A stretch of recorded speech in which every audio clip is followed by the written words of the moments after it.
이 시간 자리에서 일어나셔서 하나님의 말씀을 함께 보시겠습니다. 히브리서 11장 22절에 있는 말씀 한 절만 함께 읽도록 하겠습니다. 믿음으로 요셉은 죽으면서 이스라엘 자손들이 떠날 것에 대하여 말하고 자기 뼈들에 관해 명령을 주었느니라. 아멘. 잠시 기도하겠습니다. 살아계신 하나님 아버지, 우리가 이 땅에 태어난 것과 또 이 땅에 살고 있는 것이 하나님의 뜻이 있음을 저희가 알게 하시고 예수님을 믿고 구원받아 하나님의 자녀가 되게 하신 그 은혜를 감사합니다. 그리고 말씀을 읽고 들을 때마다 우리를 향한 하나님의 뜻을 가르쳐 주시고 우리가 이 땅에 살지만 믿지 않는 사람들처럼 살지 않게 하시고 주님의 뜻을 살피며 살게 하시니 감사합니다. 이 시간에도 하나님의 말씀을 통해 우리에게 하나님의 뜻을 가르쳐 주시고 우리가 말씀을 들을 뿐만 아니라 그 말씀을 믿고 순종함으로 하나님의 뜻에 합당한 삶을 살게 도와주시기를 원합니다. 부족한 종을 주님이 쓰셔서 오직 하나님의 말씀만 선포되게 도와주시옵소서. 예수님의 이름으로 기도했습니다. 아멘. 자리에 앉으시겠습니다.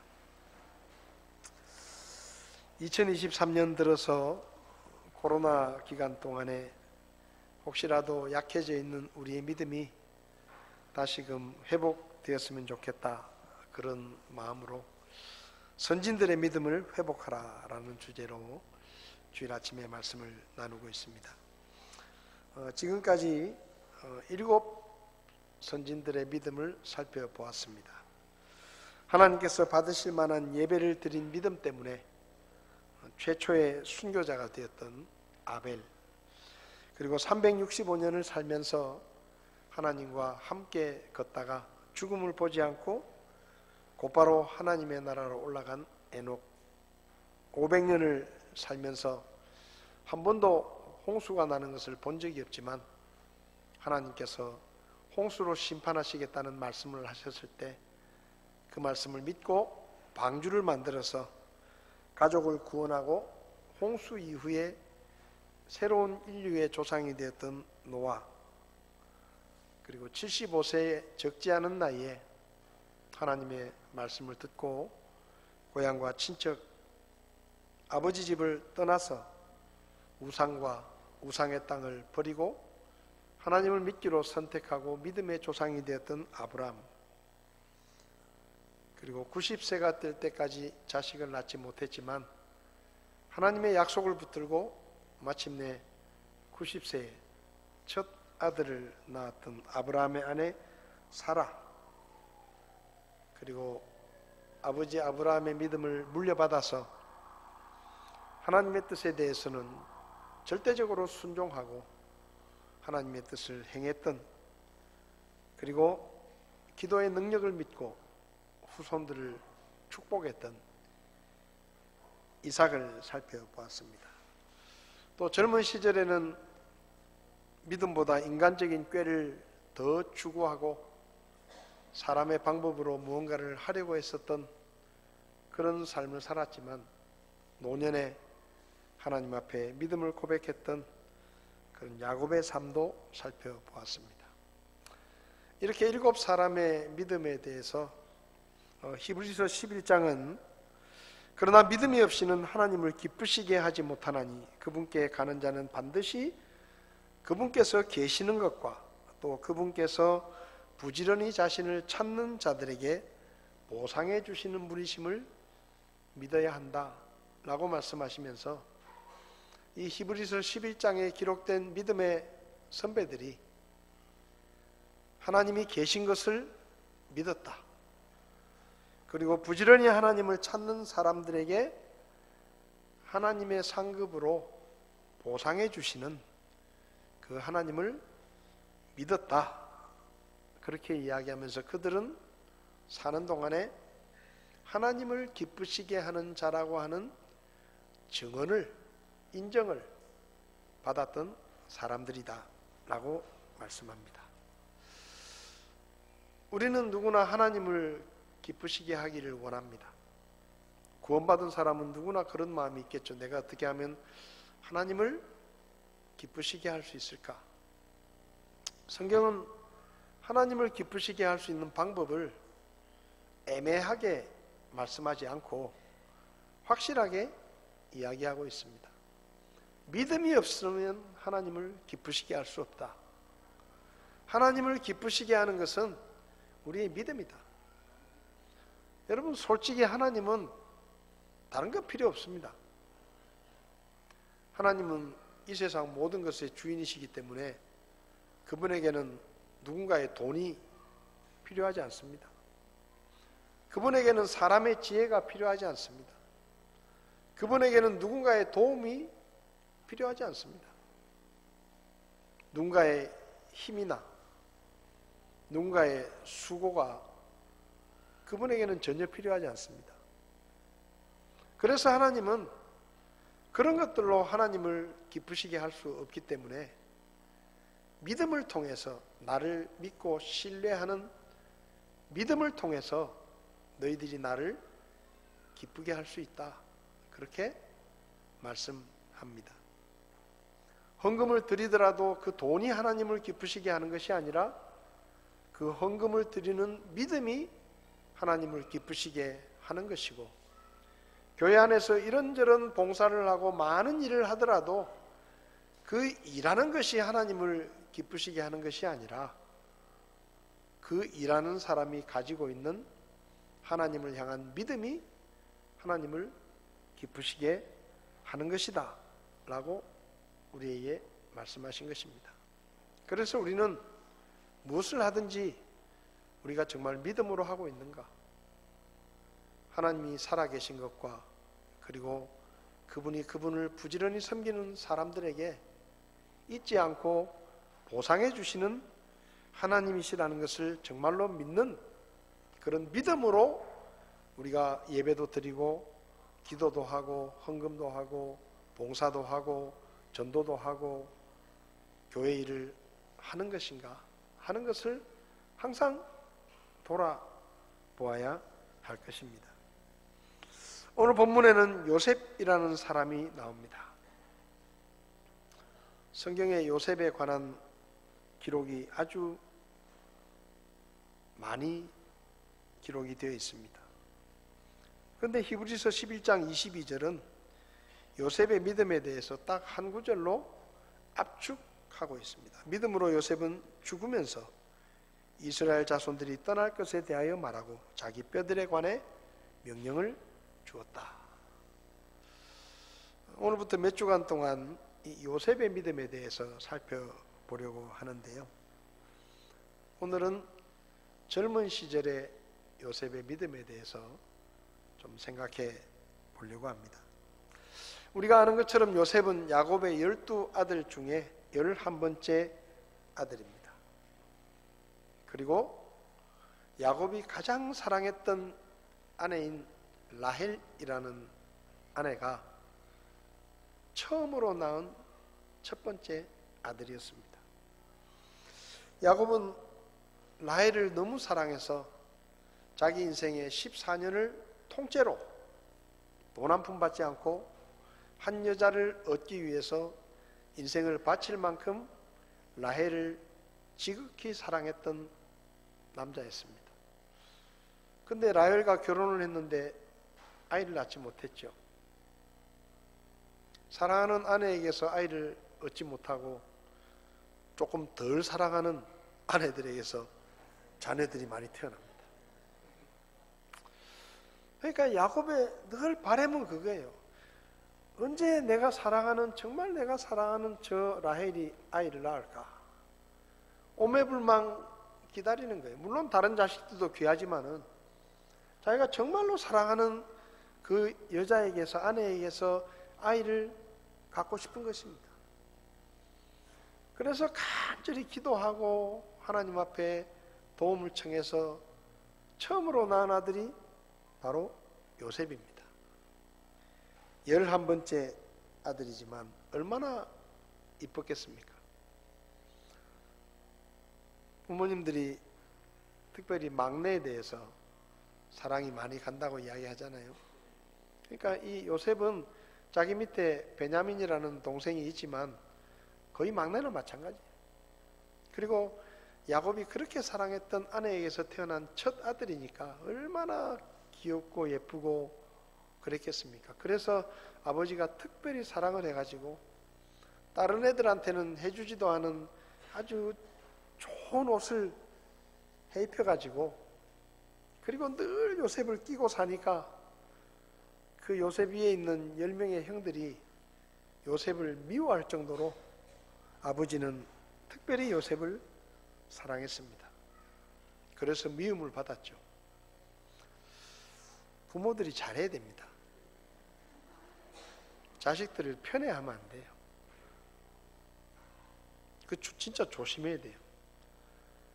나는 자식을 편애하는 것이지만 그 결과는 형제들끼리 미워하게 만드는 거예요. 야곱이 요셉을 너무 좋아하니까 나머지 형들이 기분 나쁘고 요셉을 미워하고, 얼마나 미웠으면 죽이고 싶어 했겠습니까? 이런 일이 집안에 일어나면 안 되잖아요. 그러니까 여러분들은 절대로 딸 아들 구별 말고 첫째 둘째 구별 말고 고루고루 똑같이 사랑을 해 주시기 바랍니다. 다 소중한 자식이잖아요. 그래서 결국 17살에 요셉은 형들에게 죽을 뻔하다가 구사일생으로 목숨만 겨우 구하고 이집트의 노예로 팔려갑니다.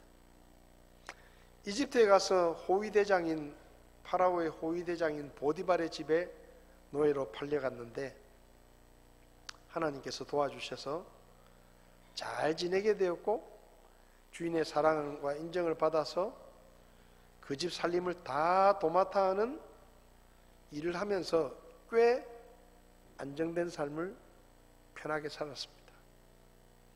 근데 그 보디발의 아내가 이 잘생기고 젊은 히브리 청년인 이 요셉을 너무 좋아해가지고 맨날 꼬시는 거예요.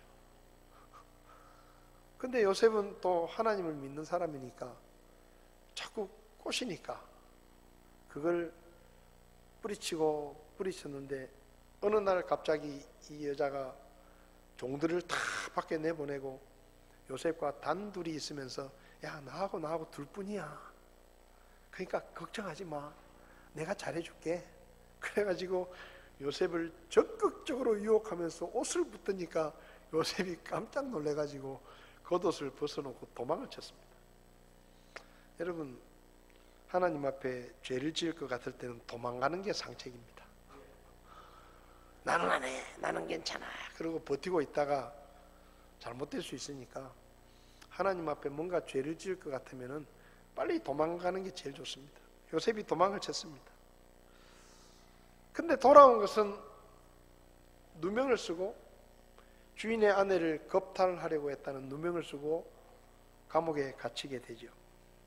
하나님 앞에 믿음으로 살려고 했는데 결과는 더 안 좋아졌습니다.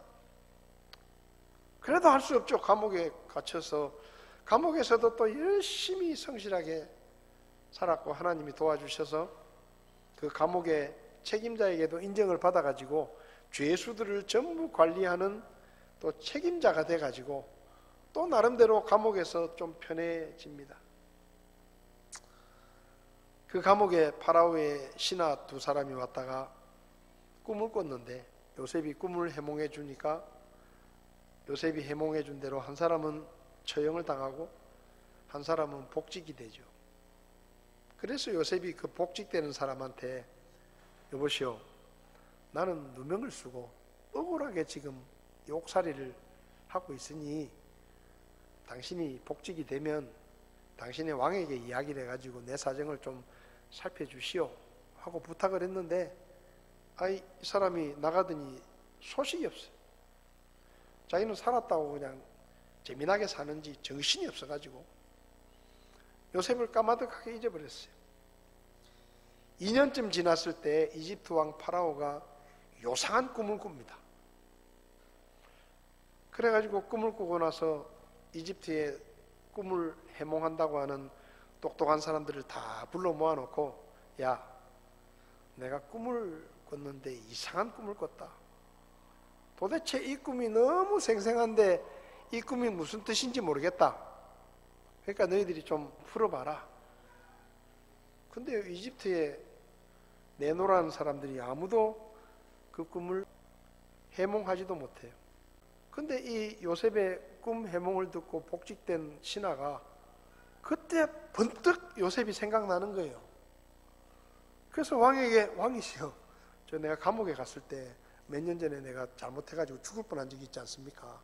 근데 그때 감옥에 갔는데 기가 막히게 꿈을 푸는 그 죄수가 한 사람이 있었는데 그 친구 한번 불러볼까요? 그러니까 이 왕이 빨리 데려와라, 빨리. 너무 궁금해서 미치겠는 거예요. 그래서 빨리 불러와라. 그래서 요셉이 파라오 앞에 끌려 나옵니다. 요셉은 파라오가 꾼 꿈을 다 맞추고 그 꿈이 무슨 뜻인지를 정확하게 이야기합니다. 7년의 풍년이 들고 그리고 곧바로 7년의 흉년이 드는데 하나님께서 왕에게 은혜를 베푸시려고 미래에 될 일을 미리 꿈으로 보여주신 것입니다. 그러니까 왕이시여, 저 허접한 애들 빼고 똘똘한 친구를 하나 세워가지고 그 7년 동안 풍년이 들 때 곧이어 다가올 7년의 흉년을 잘 준비할 수 있도록 대비를 하십시오 하고 충고를 합니다. 그러니까 이 파라오가 기가 막히는 거예요.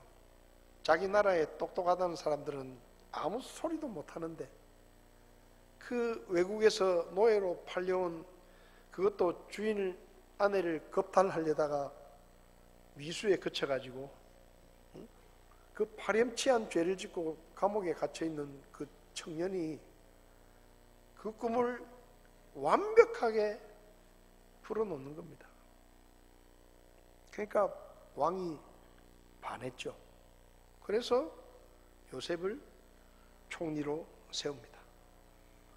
요셉은 그 꿈에 따라 7년 동안 풍년이 들었을 때 곡식을 비축하고 모아놓고 대비를 단단히 하고, 그 주변 나라들은 풍년이 드니까 웬 떡이냐 하면서 계속해서 풍년이 들 걸 생각하고 흥청망청 먹고 즐기고 인생을 허비하고 신나게 살았는데 7년 풍년이 딱 끝나고 나니까 흉년이 들었는데 이게 1, 2년 가는 흉년이 아니라 7년 동안 흉년이 계속되는 거예요.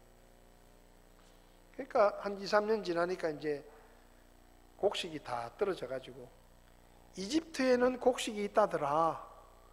그래서 야곱이 살던 가나안 땅에도 흉년이 들어서 야곱이 그 아들들을 불러놓고, 야, 니들 뭐하냐? 저 이집트에 가면 식량이 있다고 하니까 가서 식량을 좀 구해와야 되지 않겠냐? 하고 그 자식들을 이집트에 보냅니다. 이집트에는 요셉이 총리가 돼 있죠. 근데 이 형들이 요셉을 알아보지 못합니다. 그런 우여곡절을 겪다가 요셉이, 형님들, 제가 형님들이 팔아넘긴 요셉입니다 하고 자기를 밝히고 아버지와 가족들을 다 이집트로 데리고 와서 고센 땅이라고 하는 곳에 살게 하죠. 야곱의 아들들과 그 가족들을 흉년에서 살 수 있게 요셉이 합니다. 이것이 요셉의 생애 이야기들인데, 요셉은 꿈의 사람이다 그렇게 불립니다. 왜냐하면 요셉은 믿음으로 하나님이 보여주신 꿈을 붙잡고 살았기 때문에 요셉은 꿈의 사람이라는 별명으로 불립니다. 여러분, 사람마다 다 꿈이 있습니다. 요즘은 모르겠지만 제가 어릴 때 어른들이 제일 많이 물어보는 게, 너 꿈이 뭐냐? 너 커서 뭐가 되고 싶으냐? 너 꿈이 뭐냐? 이런 얘기를 얼마나 많이 물어봤는지 몰라요. 제가 어릴 때는 꿈이 뭐냐 그렇게 물으면 대통령요. 대통령이 되겠다고 꿈꾸는 애들이 많았습니다. 그 애들이 다 대통령이 됐으면 우리나라 망했을 거예요. 너 꿈이 뭐냐? 아, 저는 과학자가 되고 싶어요. 저는 의사가 되고 싶어요. 저는 교사가 되고 싶어요. 그렇게 대답했었습니다. 요즘 아이들에게 너 꿈이 뭐냐? 그러면요, 운동선수가 되고 싶어요. 의사가 되고 싶어요. 건물주가 꿈이에요. 건물주가 꿈이에요. 건물 세 주고 월세 받아 먹는 그래서 사는 건물주가 꿈입니다. 요즘은 좀 시들하다 그러는데 공무원이 꿈입니다. 지금 공무원 경쟁률이 계속 떨어지고 있다고 합니다. 공무원이 월급이 얼마 안 되니까 이제는 공무원 하다가도 다 퇴직을 하고 나가기도 하고, 공무원 시험을 준비하는 서울의 노량진 고시촌이 썰렁해졌다, 그런 얘기가 있습니다. 여러분의 어릴 때 꿈은 무엇이었습니까? 꿈을 이루셨나요? 여러분이 어릴 때 어른들이 너 꿈이 뭐냐 그러면 여러분들이 뭐라고 대답을 했었는지 기억은 하십니까? 어릴 때 꿈꿨는데 하도 세월이 지나니까 그 잊어버릴 만큼 기억도 안 나고 꿈이 계속 변해요. 우리 둘째가 지금 군에 가 있는데 꿈이 한 7, 8가지가 변했습니다. 계속 변해요. 경찰이 멋있어 보이면 경찰, 그림을 그리는 게 멋있어 보이면 나는 화가가 되겠다, 나는 펀드 매니저가 돼가지고 돈을 많이 벌어보겠다. 계속 바뀌더라고요. 그러다가 고3이 돼가지고 노래를 하고 싶다고 그래서 성악과를 갔습니다. 여러분, 여러분의 꿈이 무엇이었습니까? 그 꿈을 이루셨습니까?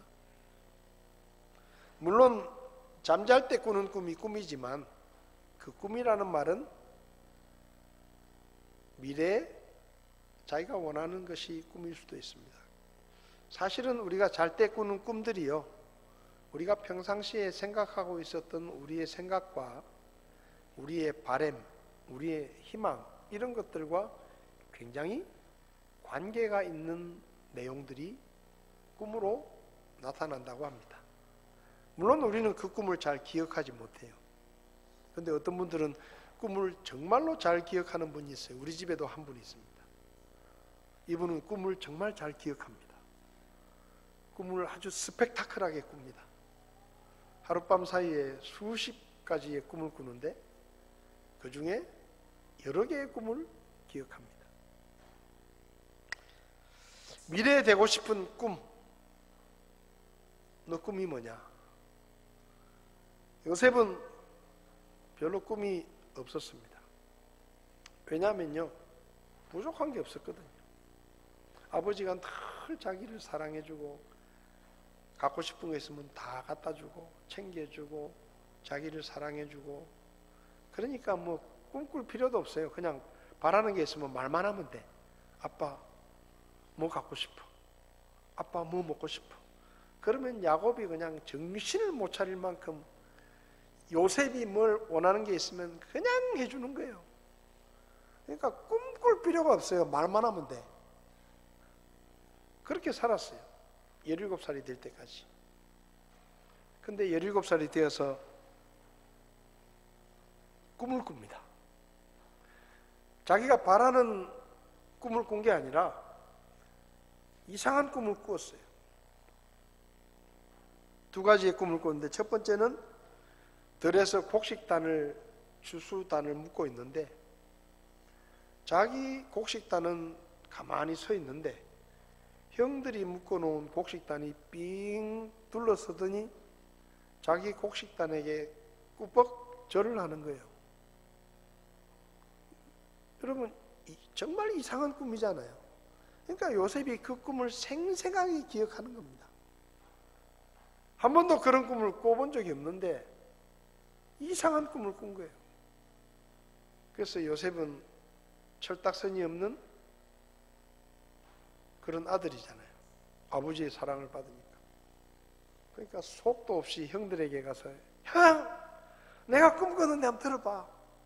내가 말이야 형들하고 주술을 하고 있는데 내 단은 똑바로 서 있는데 형님들의 단이 내 단을 삥 둘러서더니 절을 하더라.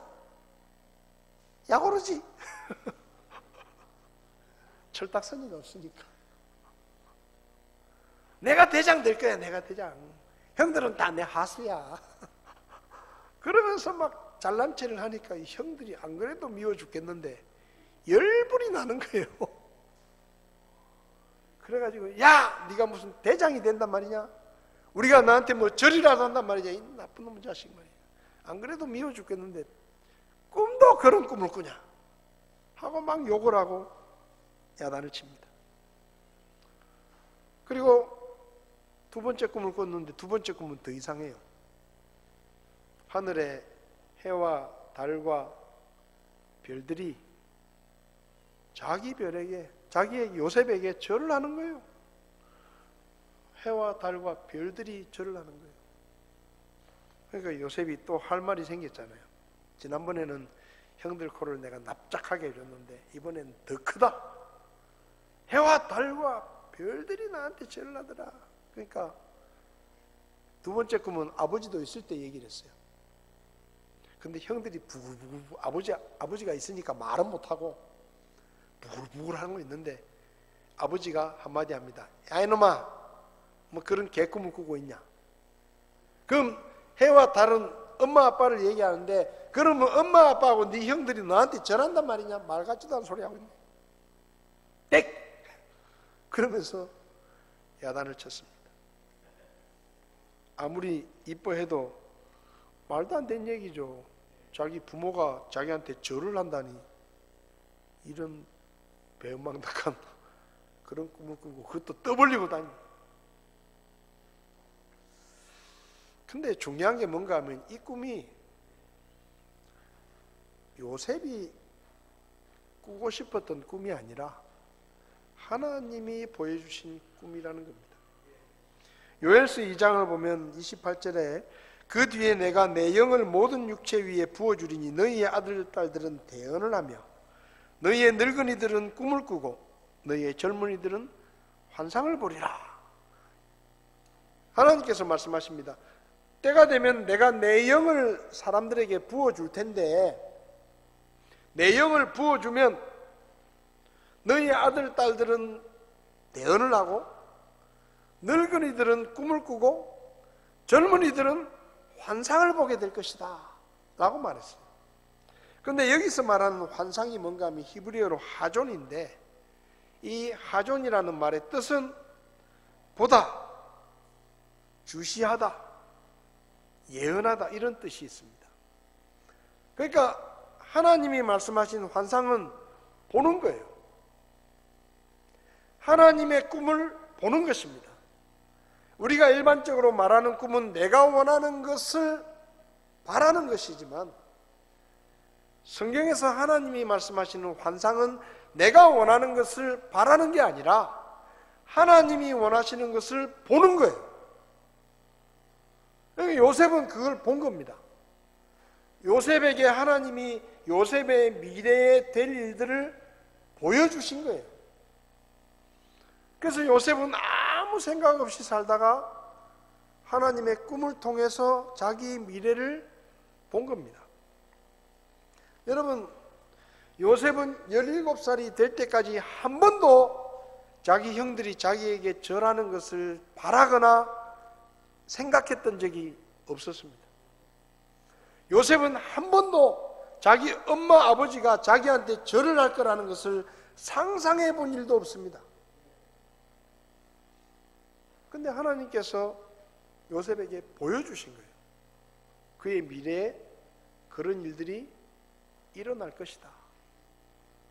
그것이 너를 향한 내 계획이다, 내 꿈이다 라고 보여주신 겁니다. 하나님이 보여주시는 꿈을 통해 요셉은 자기의 미래를 보았습니다. 그때부터 요셉은 그 꿈을 품고 살았습니다. 하나님이 보여주신 꿈, 내가 원하는 꿈이 아니라 하나님이 보여주신 꿈, 나를 향한 하나님의 뜻, 나를 향한 하나님의 꿈. 여러분, 우리가 하나님의 꿈을 꾸면서 사는 것이 중요한 거예요.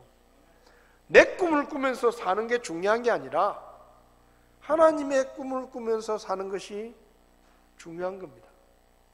물론 세상에서는 내 꿈을 꾸면서 사는 사람들이 열심히 삽니다. 그리고 목표가 분명한 사람들은 열심히 살아서 목표를 이룹니다. 어릴 때 정말 가난하게 살았는데 나는 부자가 되겠다라고 독한 마음을 품고 원대한 꿈을 가지고 새벽 4시 반에 일어나가지고 열심히 일을 해가지고 오늘날의 대기업을 이룬 그런 분들이 많이 있습니다. 가난이 싫어서, 무시당하는 게 싫어서. 그렇다고 내가 공부할 머리는 아닌 것 같고, 성공하는 길은 돈 버는 방법밖에 없다. 그래서 새벽부터 일어나서 휴가라고 돈을 법니다. 그래서 성공을 해요. 그래서 재벌이 되고 큰 기업을 이루고 세계적인 부자가 되는 분들도 있습니다. 근데 지금 제가 이야기하는 꿈은 그런 꿈이 아니에요. 도대체 나를 향한 하나님의 꿈이 뭐냐? 왜 하나님이 나를 이 땅에 태어나게 하셨느냐? 도대체 나를 향한 하나님의 계획이 뭐냐? 그걸 봐야 되는 거예요. 봐야. 그게 하나님의 꿈입니다. 우리가 하나님의 꿈을 봐야 하나님의 꿈을 이루는 삶을 살 수가 있는 거예요. 요셉은 하나님의 꿈을 보았습니다. 꿈은 이루어진다. 근데요, 모든 사람을 향한 하나님의 꿈이 다 이루어지는 건 아니에요. 하나님이 꿈을 보여주더라도 그 꿈을 본 사람이 지레 포기해버리거나 그 꿈을 기억하지 못하고 버리면 그 꿈은 이루어지지 않아요. 근데 하나님이 꿈을 보여주셨을 때 그 꿈을 믿음으로 받아들이고 끝까지 그 꿈이 이루어질 거라고 믿고 믿음으로 간직하고 있는 사람의 꿈은 이루어집니다. 빌립보서 1장 6절에 이렇게 말했죠. 너희 안에서 선한 일을 시작하신 분께서 예수 그리스도의 날까지 그 일을 이루실 것, 바로 이것을 나는 확신하노라. 사도 바울은 말합니다. 너희 안에서 선한 일을 누가 시작하느냐? 하나님이 시작하신다. 그러면 그 선한 일을 누가 이루느냐? 하나님이 이루신다. 내가 이루는 게 아니에요. 하나님이 우리에게 꿈을 보여주시면 그 꿈은 내가 노력하고 내가 열심히 살면 이루는 게 아니라 그 꿈은 결국은 하나님이 이루시는 거예요. 그럼 우리는 뭐냐?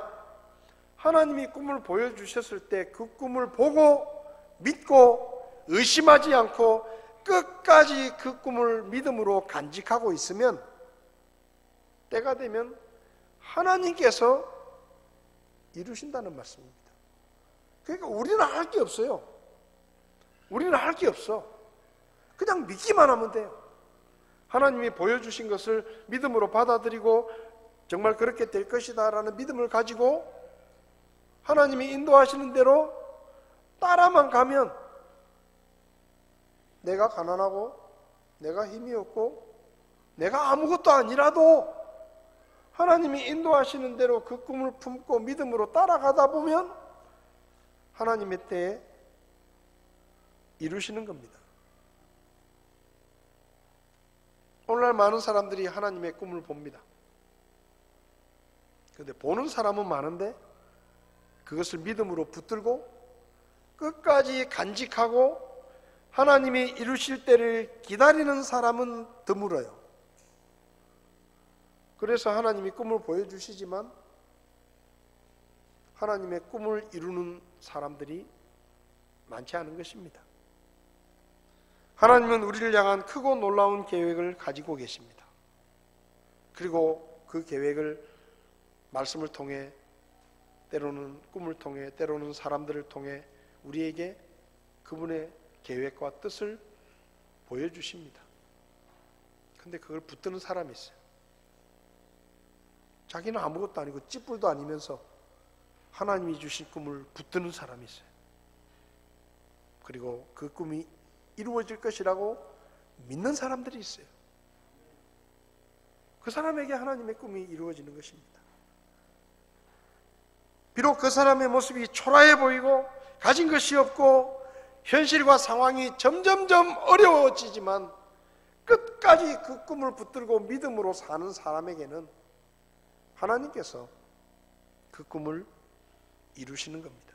왜요? 시작하신 분도 그분이시고 이루시는 분도 그분이시기 때문이에요. 우리를 향한 하나님의 꿈을 이루는 것은 우리가 아닙니다. 하나님의 꿈을 이루는데 우리의 돈이나 우리의 능력이나 우리의 지혜가 필요한 것도 아닙니다. 그냥 우리는 하나님을 믿고 하나님이 인도하시는 대로 그 꿈을 붙들고 끝까지 마음속에 그 꿈을 품고 있으면 하나님이 이루시는 거예요. 여러분, 재밌는 거 있습니다. 17살 때 꿈꾸기 전까지 요셉은 행복했습니다. 편안하게 살았습니다. 아무 어려움이 없었습니다. 신나게 살았습니다. 부족함 없이 살았어요. 그래서 아마도 요셉은 야, 내 인생은 이렇게 계속 잘 풀려가겠구나. 아무 걱정 없이 잘 먹고 잘 살고 내 인생은 해피라이프구나. 그렇게 생각했을지 몰라요. 근데 어느 날 꿈을 꿉니다. 하나님이 꿈을 보여주시죠. 근데요, 그 꿈 때문에 요셉의 인생은 쪽박이 됐습니다. 그 꿈 때문에 형들에게 더 미움을 받았고, 그 꿈 때문에 노예로 팔려갔고, 그 꿈 때문에 이집트에서 죽을 고생을 하고, 그 꿈 때문에 감옥에 갇히는 거예요. 안 꿈만 못해. 하나님이 주신 꿈을 봤는데 그 꿈을 보고 나서부터 되는 일이 없어요. 형들이 절을 하기는커녕 아무도 자기를 알아주지 않아요. 자기가 맨날 절하면서 다녀야 돼. 엄마 아버지가 절하기는커녕 가는 데마다 얻어터지고 욕먹고 사람 취급도 못 받고 결국은 하나님 앞에서 죄를 짓지 않겠다고 그렇게 믿음으로 살려고 했는데 억울한 누명을 쓰고 감옥에 갇힙니다. 되는 일이 없어요. 하나님의 꿈을 보고 나서부터는 이거 되는 일이 없어. 오히려 더 골치가 아파요. 모든 것을 잃었어요. 근데 요셉의 마음속에 남는 게 있었습니다. 모든 것을 잃었지만 꿈이 남은 거예요. 꿈만 남았어. 하나님이 주신 꿈만 남았어요. 다 없어져 버리고 다 잃어버리고. 근데 그 꿈과 함께 남는 게 한 가지 더 있었는데 창세기 39장 2절을 보면 요셉이 노예로 끌려갑니다. 주께서 요셉과 함께 계심으로. 하나님이 꿈만 주신 게 아니에요. 하나님이 꿈을 보여주시고 요셉이 그 꿈을 믿음으로 붙드니까 하나님이 요셉과 함께 계셨습니다. 요셉은 모든 것을 잃었지만 하나님의 꿈과 하나님이 요셉에게 남았습니다.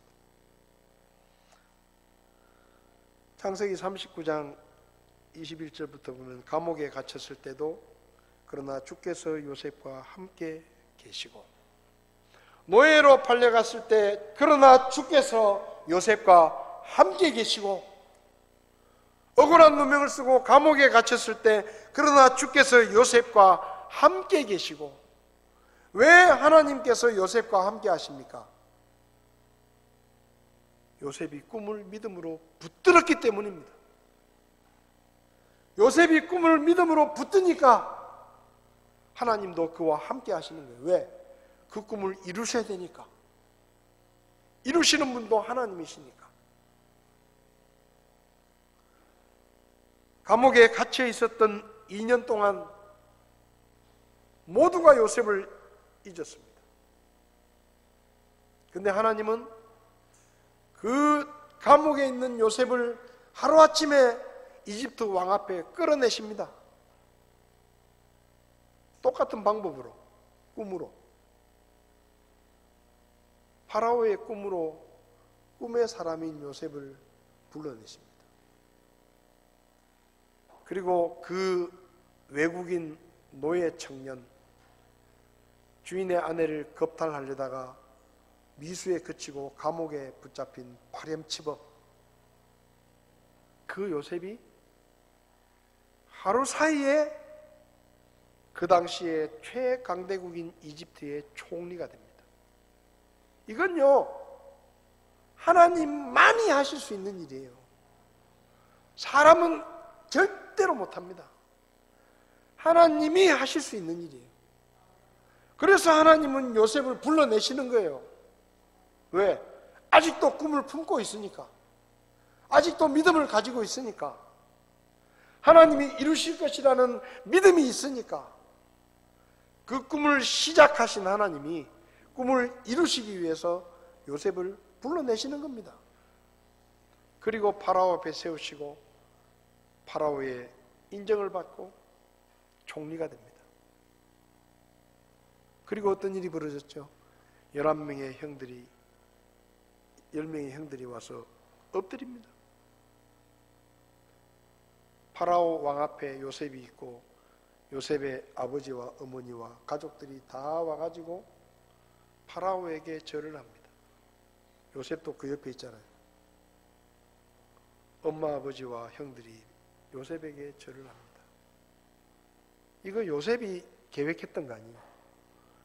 요셉이 만든 게 아니에요.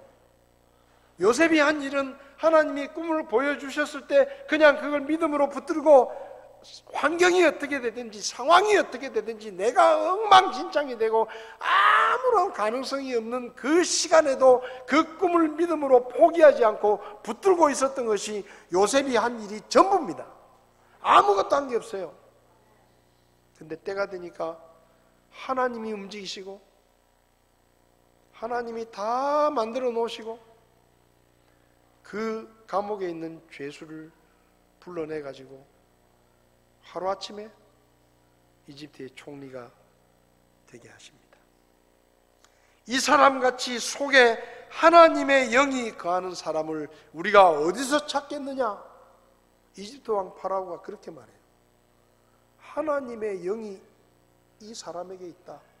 하나님이 이 사람과 함께 하신다. 이런 사람을 우리가 어디서 찾을 수 있겠느냐? 나는 이 사람을 총리로 세우고 싶다. 생각해 보세요. 파라오의 신하들이 자기 나라 출신도 아닌 외국의 노예 출신이에요. 자기 주인의 아내를 겁탈하려고 했던 파렴치범이에요. 나이도 젊어요. 이제 30살밖에 안 돼. 근데 왕이 갑자기 어느 날 자기 꿈을 해몽했다고, 야, 지금부터 얘를 총리로 세우겠다. 거기 나이 많은 이집트의 신하들이 기분 좋았겠습니까? 왕이 드디어 돌았구나. 우리를 다 내버려도 저 별것도 아닌 저런 젊은 놈을, 그것도 파렴치범을, 노예 출신에 저런 놈을 우리가 총리로 모셔야 돼? 수근수근 했을 거 아니에요. 근데 아무 소리 못해요. 왜? 하나님의 영이 이 사람과 함께 있지 않냐. 그 말에 하나님의 영이 그들을 다 제압해버린 거예요. 찍소리 못하게. 하나님이 하시는데 감히 누가 말을 하겠어요? 그래서 만장일치로 하루아침에 그냥 총리가 되는 겁니다. 사무엘상에 주께서는 죽이기도 하시고 살리기도 하시고 무덤으로 내려가게도 하시고 올라오게도 하시고 가난하게 부하게 낮추시고 높이시고 누가 해요? 하나님.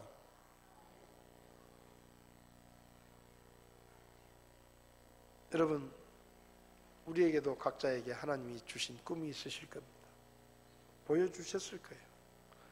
어쩌면 우리는 그 꿈이 너무 커서 하나님, 나는 너무 작고 나는 가진 것도 없고 우리 교회는 조그만하고 힘이 없고 사람도 별로 없고 돈 많은 부자도 없고 그런 우리가 어떻게 그 일을 해요?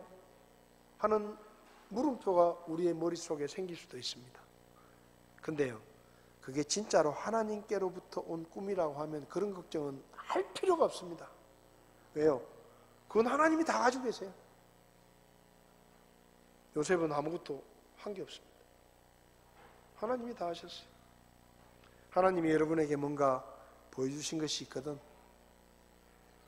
그리고 한때 그걸 꿈꾸다가 지레 겁먹고 포기한 적이 있으면 지금이라도 다시 그 꿈을 불러 모아서 다시 여러분의 마음속에 믿음으로 그 꿈을 세우고 이 일을 시작하신 하나님이 반드시 이루실 것이라는 믿음을 가지고 그 꿈을 포기하지 마시기 바랍니다.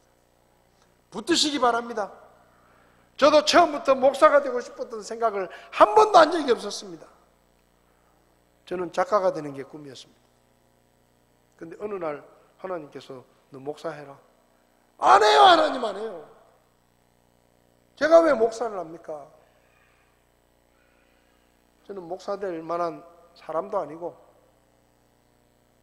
저는 우리 목사님처럼 저렇게 가난하게 살고 싶지도 않고 잘 먹고 잘 살고 싶습니다. 저는 절대 안 합니다. 안 해요. 못 해요. 계속 그렇게 얘기했어요. 근데 하나님이 해라. 좋은 말 할 때 해라. 말 안 들으면 너 큰일 난다. 계속 부담을 주는 거예요. 어떡합니까? 손을 들었죠, 제가 목사가 되고 싶어서 목사가 된 게 아니에요.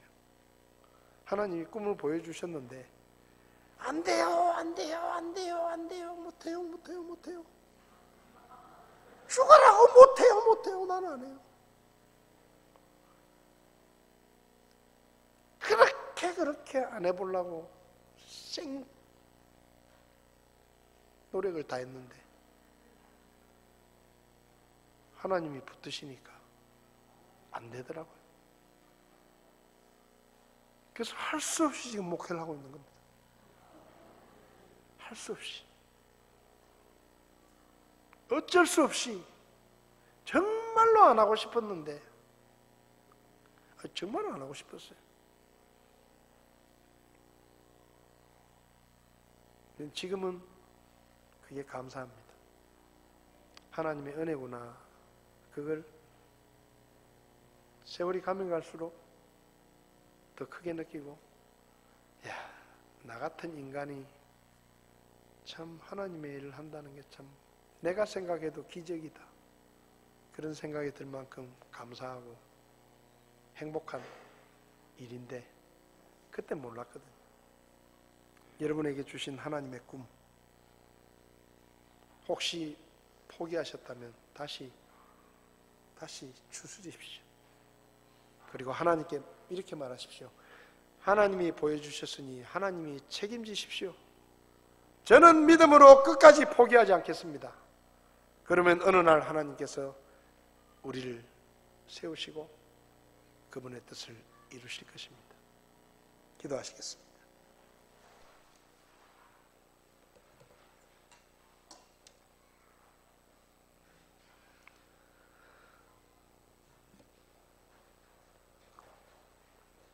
하나님이 보여주신 꿈 때문에 내 인생이 더 어려워질 수도 있습니다. 많은 것을 잃을 수도 있습니다. 그렇지만 하나님의 꿈을 우리가 끝까지 믿음으로 붙들고 포기하지 않으면 그분께서 이루실 것입니다. 우리가 초라하고 우리가 가진 것이 없고 우리가 작고 우리 교회가 조그만하고 우리 교회가 큰 힘이 없는 것처럼 보여도 하나님은 그분의 꿈을 이루실 것입니다. 왜요? 그분이 시작하셨으니까. 하나님의 꿈을 붙드시기 바랍니다. 끝까지 붙드시기 바랍니다. 아무것도 보이지 않아도 믿음으로 앞으로 나가시기 바랍니다. 하나님께서 이루실 것입니다. 혹시 여러분 중에 목사님 저는 아직도 구원받지 못했습니다. 저는 교회에 나왔지만 오늘 제 인생이 끝나면 천국에 갈 자신이 없습니다. 저도 예수님을 믿고 죄사함 받고 천국에 가기 원합니다. 그런 분이 계시면 오른손을 잠깐 들어주시면 제가 기도해 드리겠습니다. 아직 예수님을 믿지 않지만 제가 예수님 믿기 원합니다. 저도 구원받기 원합니다. 그런 분이 계시면 오른손을 들어주시면 제가 기도해 드리겠습니다. 성도 여러분, 하나님이 여러분에게 보여주신 꿈이 있지 않습니까? 목사님, 저는 나이가 너무 많아요. 저는 가진 것이 없어요. 힘이 없어요. 저는 너무 작아요. 그래서 옛날에 하나님이 그런 꿈을 보여주셨는데 포기했어요. 그런 꿈이 있지 않습니까? 하나님이 보여주신 꿈 다시 붙드십시오. 나이가 많고 가진 것이 없고 힘이 없다고 그건 아무런 문제가 되지 않습니다. 하나님이 여러분에게 보여주셨던 그 꿈을 다시 붙드십시오. 그리고 믿음으로 끝까지 포기하지 마십시오. 하나님께서 이루실 것입니다.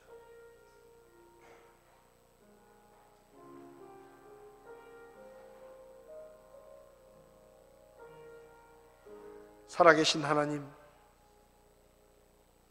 우리 눈에 하나님의 꿈은 너무 크고 우리는 너무 초라해 보일 때가 있습니다. 우리가 가진 것이 적어 보일 때가 있고 지금 현실이 너무 어둡고 힘들고 나를 향한 하나님의 꿈이 이루어지기에는 불가능해 보이는 상황일 수도 있습니다.